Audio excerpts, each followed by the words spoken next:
This is the new Audi S8. Now, Audi has just updated the S8 and the normal A8 as part of a midlife facelift. I'm going to talk you through all the upgrades. I'm also going to chat you through the exterior, the interior. I'm going to test out the car's practicality. I'm going to do all the usual reviewing stuff, such as drive it and launch it to see how quick it is from 0 to 60 miles an hour. So, as part of the revisions, Audi has given the car some new tail lights. They now feature OLED technology and they have different graphics in them depending on which driving mode you're in. Also, the car's a proximity sensor at the rear, so if another vehicle gets within 2 meters of it, then the rear lights illuminate further. Now here's a little clip of that happening now. I can't show you here because it's just too bright, you won't see it. Now, as part of the revisions, there's also a redesigned rear bumper. You get some chrome trim on it now. This being the S8, you get S8 badging here and quad tailpipes. And the good news is there's no fake exhaust here and you got these lovely chrome surrounds. I like that. What I don't like though is this diffuser, because that is totally fake. I mean, it looks rubbish. Moving down the side, hardly anything has changed really. Doesn't really need to. It's a good looking car. You do get new alloy wheel designs. They start from 18 inches, which is too small, rising to 21s. These are on the 20s and they look pretty nice. I think you're going to need at least 20s to feel these wheel arches. Moving down the side, there's some of the paint schemes available as well. 9 new ones in total, including 5 of which are matte. And everyone knows that anything that's called matte. You also got some new headlight designs compared to the pre-facelift version, and they're a bit higher up. Audi's also made the grille slightly bigger. I don't know how they managed that. It already takes up the whole front of the car, but apparently it is slightly bigger. And the design within the grille is different to before. And the S8 has its own unique design. There's redesigned front bumpers as well compared to the pre-facelift version. And this S-Line obviously is a bit more aggressive than the standard cars with bigger vents and stuff like that. You can also get an S-Line version, which is like a halfway house between the normal A8 and the more aggressive looking S8 here. But if it's horsepower you're after, you need this engine here. It's a 4-litre twin turbo, puts out 571 horsepower and 800 newton meters of torque. Now all A8s have quattro all-wheel drive and an 8-speed automatic gearbox, and this S8 benefits further from a rear limited slip differential. Now that should help you put the power down when you're accelerating out of corners and in a straight line, and we'll see just how quick this car is in reality when I launch it in a bit. To make the car easy to get in and out of, when you unlock it and go to get in, watch, it raises up on its suspension. Whoop, there we go. And then obviously when you shut the door, if you got soft close, premium, and then go to drive off, it automatically lowers again. Still is a nice square shape. There's not too much of a lip to lift things over, and you do have this scuff plate here so that you don't scratch your paintwork if you're dragging things out of it. And there's various tie down points which feel secure and solid. You can get nets and a storage area there. The S8 comes as standard with special predictive suspension, so the camera reads the road ahead, it can see bumps, and the suspension automatically lifts up the wheels when you go over them, so the car remains completely flat. It doesn't go whoop.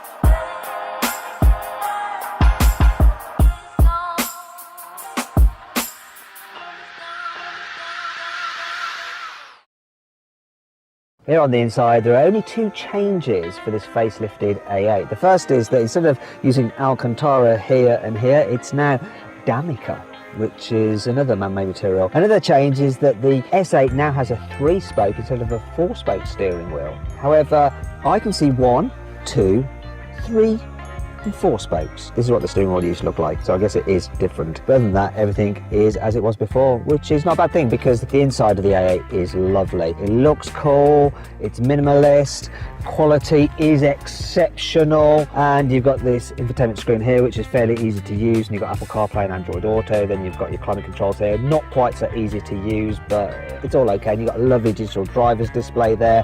However, the tech on board just doesn't feel quite as futuristic as the tech you can get. Can't fault the Audi's comfort though. The seats are lovely. These are the upgraded sport seats. Look, you've got the S logo embossed in them, very nice. And yeah, you've also got some decent storage here. The door bins are big, there's some storage under here, and you've got your wireless charging there, you've got your USB-C ports there, you've got some cup holders here as well. Here in the back seats of the A8, there's plenty of room. So look, good headroom, good knee room, plenty of luxuries like blinds and a control panel. You've also got seat controls. big transmission tunnel, which means you have to go legs akimbo, which isn't very dignified. Now you can get this car with a rear infotainment package, so you can get some removable screens that attach to the front seat backs, and you can actually mirror your phone screen onto them, so you can just do your work, or if you want you can stream Netflix or YouTube or whatever on there. If you want to carry rear passengers a lot, say if you're a chauffeur, you're going to want the long wheelbase version of this car because it has about that much more rear knee room. In fact, you can recline the back seats even more than in this car, so you can get into your ideal position. In the pre-facelift version of the A8, this control panel, which allows you to operate the rear seats, the entertainment system, all that kind of thing, used to be removable. A little tablet, really cool, press a button, it comes out, you can operate it in your hand and put it back. You can get the long wheelbase version of the Audi A8 with an electrically deployable footrest for the rear passenger, which also massages your calves and heats your legs.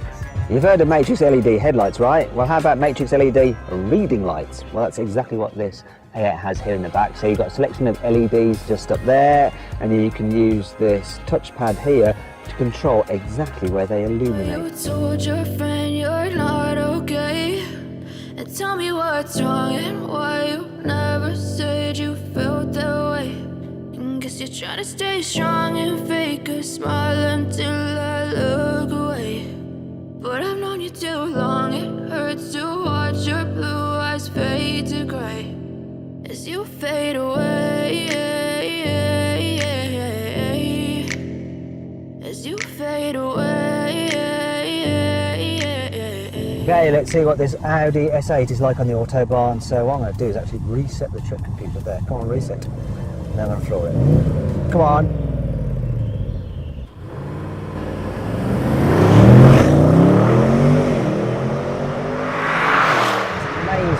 This just picks up. It's got all the luxury and all the performance. Here we go. We're going to reach the speed limiter now. There we go. Hit a wall at 260. Oh no, yeah, 263. That's basically 264, 265. That's the speed limiter. Way.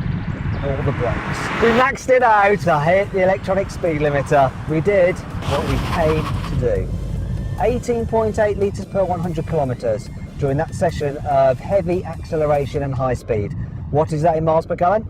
I have no idea. Audi says this car do 0 to 60 in 3.8 seconds. But what's the reality? I'm going to launch it. Let's find out. Here we go. Oh, it's good. Oh, nice gear change. 3.59 for the win. Well, there you go. That's really impressive now, isn't it? You can get the Audi A8 with rear wheel steering, which makes it more manoeuvrable than you'd imagine such a big car to be.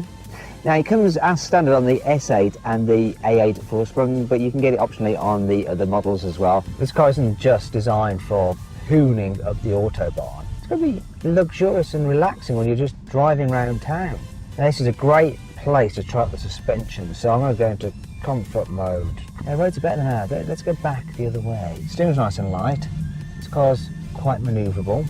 Gearbox, I don't even know it's got a gearbox. It could be an electric car. It's so smooth. Don't notice any changing in gear. Pure relaxation. There's another one. Got to do it again without hitting the cyclist. Sorry. So then, what's my final verdict on the revised Audi A8? Well, I reckon you should shortlist the A8. It really is a lovely luxury car, and it's especially lovely with this S8.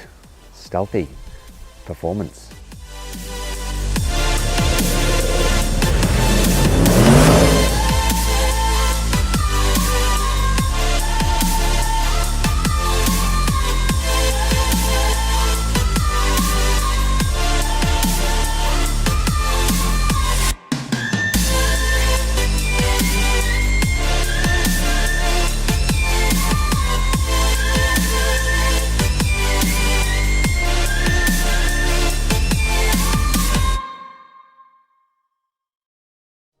Click on the pop-out banner up there to get a car out to see how much you can save on a new car. Let me know your thoughts in the comments below. If you enjoyed the video, please give it a like. Also, comment below any kind of other videos you'd like us to do.